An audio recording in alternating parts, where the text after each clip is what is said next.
Despite the vote being pushed back from its original 24th of January date, FC Barcelona will elect its next president this season. It comes at a critical time for the five-time European champions as they look to move on from one of the most disappointing seasons in their modern history and come to terms with the potential loss of their greatest ever player. Whoever wins the election has a mandate to stay in office for the next 6 years and will have the toughest job any president has faced in nearly 2 decades, deciding the future of Messi, steering the club away from financial oblivion and building the next great Barcelona team. But who is the best person for the job? Let's find out. How do the elections work? While some of you may be familiar with how Barcelona functions as a football club, let's get the basics out the way in case you don't. FC Barcelona is owned by its members, known as socis in Catalan, and every 6 years they elect a president who oversees the running of the club.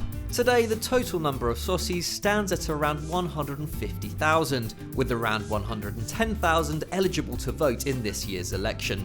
In theory, anyone who's been a member for 5 or more years can put themselves forward for election. However, there are 2 other crucial factors. Candidates must provide a bank guarantee worth 15% of the club's annual budget, which right now amounts to around €124 million, either on their own or together with their prospective board members. They must also provide the club with a number of signatures from other members showing support for their campaign, with the minimum this year being set at 2,257. In short, candidates must be incredibly wealthy and very well connected. And in order to actually win, presidential hopefuls have to target socis through the fan clubs, known as peñas, to which they belong. While peñas exist all over the world, the ones which really matter lie in Barcelona and the rest of Catalunya, where 93% of eligible voters live. Who are the candidates? After signatures were presented on the 11th of January, just 4 candidates remained to contest the election.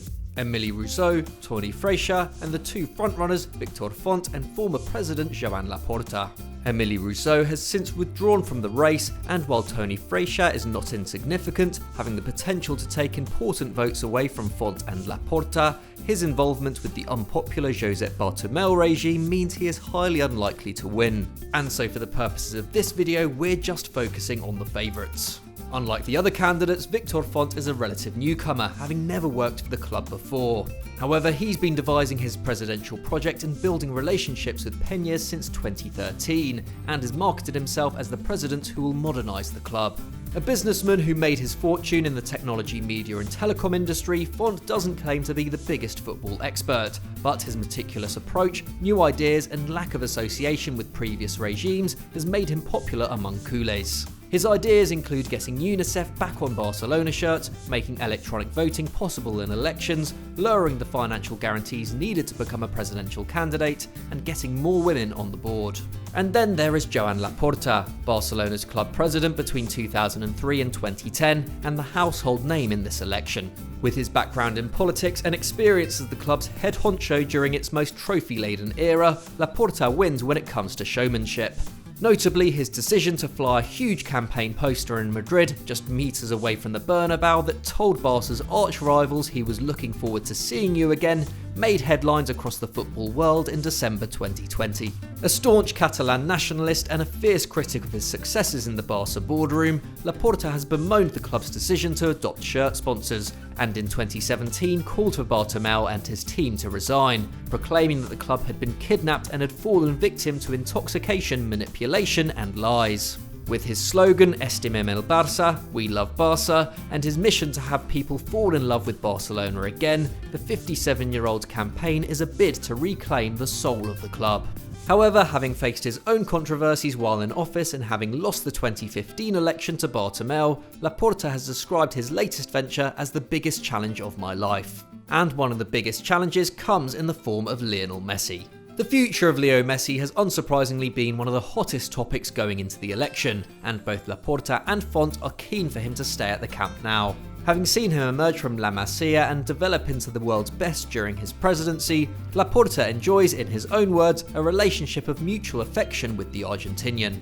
Crucially, the former president has Messi's trust, something that Bartomeu lost last summer. Laporta has accepted that Barca can no longer offer him the kind of money other clubs can, but believes he will extend his stay if he can be convinced that they will challenge for the Champions League once again, stating, "Leo does not make decisions just based on money." Nevertheless, he is also confident the club can get back to its former glories even if its talisman decides to leave. Font has taken a more dogged approach, telling one interviewer that if I am president at the end of the season, Messi will renew. He also places huge importance on him remaining tied to the Blaugrana beyond retirement, seeing the association between the player and club as paramount to Barca's long-term commercial success. The Barca captain, meanwhile, has kept himself well out of the presidential race, saying, "I prefer not to position myself with anyone," and revealing that he hasn't spoken to any of the hopefuls. The next manager. As for the next manager, Victor Font has also stuck his neck out, having long touted Xavi as the man he wants in the dugout. And while the former midfielder hasn't explicitly endorsed Font, he is understood to be committed to his project. Font's plan is to get Xavi in as general manager, allowing for Ronald Koeman to continue as first team coach for the time being, with the former captain expected to take over coaching duties if the Dutchman is sacked. Font has jokingly agreed to cover the cost of every season ticket for a year if he doesn't deliver Xavi, and would also get in Jordi Cruyff, son of the beloved Johan Cruyff, as sporting director. While Joan Laporta thinks Koeman deserves to be given until at least the end of the season, who he would replace him with is less clear at the time of recording. Having originally hired Pep Guardiola in 2008, he enjoys an excellent relationship with the former manager, and has previously stated he'd want him back at the club.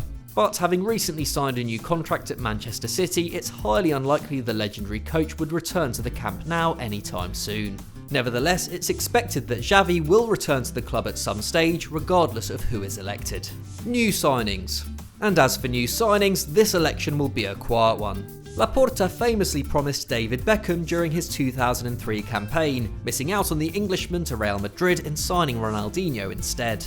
The club went on to sign Deco, Samuel Eto'o, Eric Abidal, Thierry Henry and David Villa during his reign, and he also enjoys a good relationship with super agent Mino Raiola, having overseen the lucrative deal that took Zlatan Ibrahimovic to the Camp Nou in 2009. Barca fans will hope such a friendship could see the likes of Erling Haaland or Gianluigi Donnarumma arrive in the future. But no promises have been made this time round, with Victor Font simply stating, "We need to create the conditions to bring the right talent to the club," hinting at a more methodical approach to recruitment in the future. With the election now likely to take place after the January deadline, the new president won't be able to conduct any business until the summer, and even then, getting the club's finances in check is the first priority. Finances. As we know, Barcelona are in financial turmoil. Years of overspending on fees and wages, coupled with the global pandemic, saw Barca's debts rise from €217 million in June 2019 to €488 million the following year. The club also needs to repay a hefty loan from investment bank Goldman Sachs, while the wage deferrals agreed by the players will also need to be managed carefully by the new regime, with the future of Barca as a fan-owned club very much at stake. Getting Messi off the wage bill has been a solution touted by fans, pundits and even interim president Carles Tusquets, but Victor Font is more focused on combating the club's financial worries by maximising Barca's commercial potential in the long run. In 2019, the Blaugrana presented a record turnover of $1 billion. Font, however, believes this isn't that big considering the global reach of the FCB brand, which has over 400 million fans worldwide. His ambition is to turn Barca into a true multinational by further modernising the club's approach to merchandising, online content and esports, echoing the kind of rhetoric which helped his rival win the presidency back in 2003. Laporta had to sort out some serious financial problems himself when he took over 18 years ago, and did so by modernising the structure of the club, with Barca's revenues increasing year on year as a result. He recently told The Guardian, "We left the best legacy you could leave in 2010, a competitive team with a long way still to go, a healthy economy and without sponsorship on the shirt." Meanwhile, his remedy to the current crisis is seemingly simple: increase income, reduce expenses and restructure debts. But Laporta's legacy at the Camp Nou isn't all rosy. He was accused by successor Sandro Rosell of altering the club's account in the final year of his presidency, after an audit by accounting firm Deloitte revealed losses of €77 million. And he also faced a vote of no confidence in 2008, following consecutive trophyless seasons, narrowly surviving. Laporta and Font's campaigns both follow similar lines. Neither candidate has promised big signings, focused instead on getting the club back on track financially and securing the future of Lionel Messi, and they have both denied interest in a European Super League. But while Laporta's bid has so far centred on reclaiming what made the club special under his first reign, Font's meticulous and extensive plan has drummed up serious excitement among sections of the membership, who see him as a breath of fresh air. The familiarity, experience and big-name connections of Laporta could see him edge out his opponent as a safe pair of hands in a time of crisis. But Font's newcomer status and the fact he isn't tainted by controversy could also be an advantage. Not to mention the prospect of an imminent reunion between Messi and Xavi. So that was our explainer on who Barcelona should elect as its next president, but who do you think is the man for the job? Get discussing in the comments below and we'll do our best to reply.